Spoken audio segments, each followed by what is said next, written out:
ஒரு ஊரில் ஒரு தச்சர் ஒருவர் இருந்தார். அவர் காலையில் அவருடைய தொழிலுக்கு தேவையான பொருட்களை எல்லாம் எடுத்துக்கொண்டு இருசக்கர வாகனத்தில் வேலைக்கு கிளம்பினார். போகும் வழியில் அவருடைய வாகனம் பழுதடைந்து நின்றது. அதை தள்ளிக்கொண்டே சென்று மெக்கானிக் கடையில் பழுது பார்த்து 1 மணி நேரம் தாமதமாக வேலைக்கு சென்றார். தாமதமாக வேலைக்கு வந்ததால் அவருடைய முதலாளி அவரை கடுமையாக திட்டினார். அதனால் மிகுந்த வேதனையுடன் அவர் வேலைகளை ஆரம்பித்தார். சுத்தியலால் அடிக்கும்போது கை தவறி அவர் விரலில் காயம்பட்டது. காயத்துக்கு துணியால் கட்டு போட்டு கொண்டு மீண்டும் வேலையை தொடர ஆரம்பித்தார். சிறிது நேரம் கழித்து அவருடைய உளி உடைந்து விட்டது.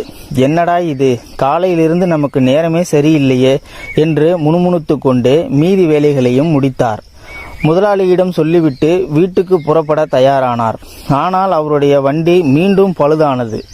இனி உன் வண்டியை பழுது பார்த்து எப்படி வீட்டிற்கு போவாய்? வா, என் வண்டியில் உன்னை வீட்டில் விட்டுவிட்டு வருகின்றேன் என்று முதலாளி சொன்னதும் அவருடன் கிளம்பினார்.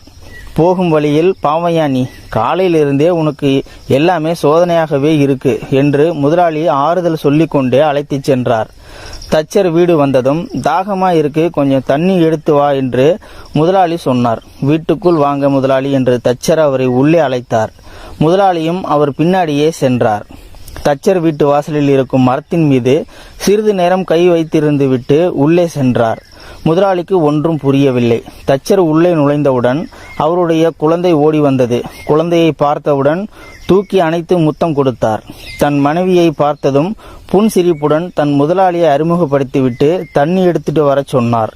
காலையில் நடந்த எந்த பிரச்சனையும் நினைத்து பார்க்காமல் எப்படி இவனால் சகஜமாக இருக்க முடிகிறது என்று முதலாளி வியந்தார். தச்சர் எந்தவித கவலையும் இல்லாமல் குழந்தையுடன் விளையாடி கொண்டு இருந்தார். தண்ணி குடித்துவிட்டு முதலாளி கிளம்ப தயாரானார். வீட்டிற்கு வெளியே வந்தவுடன் தச்சரிடம், இந்த மரத்தை தொட்டுவிட்டு போனவுடன் காலையில் நடந்த எதை பற்றியும் கவலைப்படாமல் எப்படி உன்னால் இருக்க முடிந்தது என்றார். அதற்கு தச்சர் முதலாளியிடம், இது என்னுடைய சுமைதாங்கி மரம்.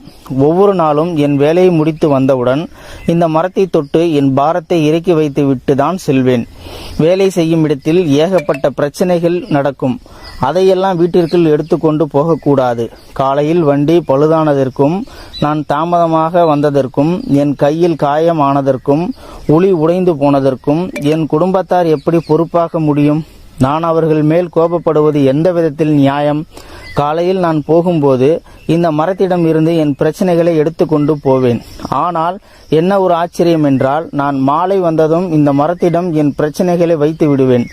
அந்த பிரச்சனைகள் அடுத்த நாள் காலை பாதி அளவு குறைந்து போயிருக்கும் என்று கூறினார். இதை கேட்ட முதலாளி ஆச்சரியப்பட்டு நின்றார். இந்த கதையின் தத்துவம் என்னன்னு பார்த்துக்கிட்டீங்கன்னா, எவ்வளவு பெரிய பிரச்சனையாக இருந்தாலும் அதை மற்றவர்களின் மீது வெளிப்படுத்துவது கூடவே கூடாது. இந்த பதிவு பார்த்துட்டு இருக்கிற நீங்க இந்த பதிவு பத்தின கருத்துக்களை கீழே இருக்கிற கமெண்ட் செக்ஷன்ல மறக்காம சொல்லுங்க. இந்த பதிவு பிடிச்சிருந்தா ஒரு லைக் பண்ணிக்கோங்க. இது போன்ற தகவல்களை நீங்கள் தெரிந்து கொள்ள நம்மளுடைய சேனலை சப்ஸ்கிரைப் பண்ணிக்கோங்க. மறக்காம பெல் சிம்பிளையும் கிளிக் பண்ணிக்கோங்க. நன்றி, வணக்கம்.